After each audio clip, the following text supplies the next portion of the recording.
Now, Windows by itself is a little limited in what it can do RAID-wise, but the two things it can do quite easily is RAID 0 and RAID 1. So for example, I'm going to pick on this top one, and if I pick a striped volume, and I have to have at least one other drive, it's going to go ahead and make a classic RAID 0 between those two drives. Now the thing you need to understand is that Windows is doing all this for us. So Windows actually sees all the drives. Yes, it gets one drive letter, but it still sees all the drives. Now, I've got some more drives here, so let's do it again, except this time I'm going to do a mirror. So this time I'm going to do it with disk 3 and 4.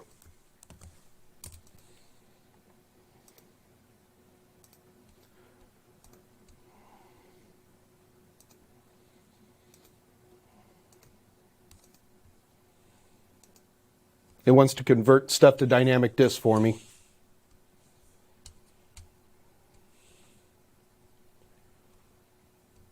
And you'll see I've now made myself a mirrored volume. So Windows by itself can handle both RAID 0 and RAID 1.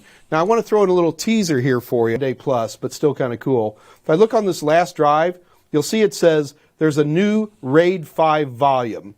Basically, there are ways to do RAID 5, but you have to have more advanced versions of Windows than the Windows Pro I've got right here. So when we're talking about Windows, you're really talking about two levels of RAID, RAID 0 and RAID 1. But we've done this all in software. Let me go ahead and clear these out real quick.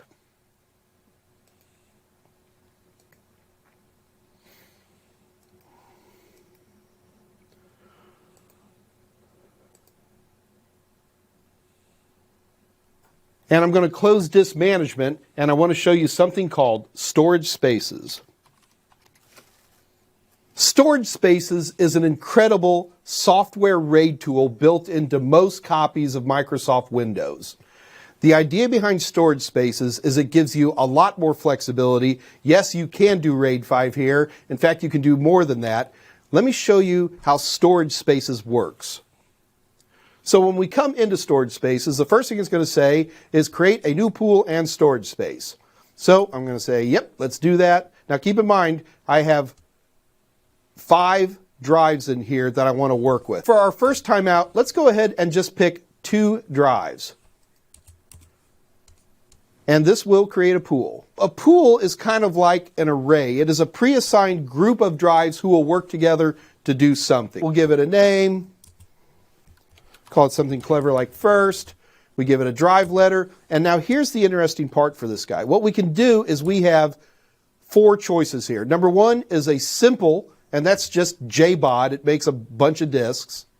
Second is we can do a two-way mirror, and that is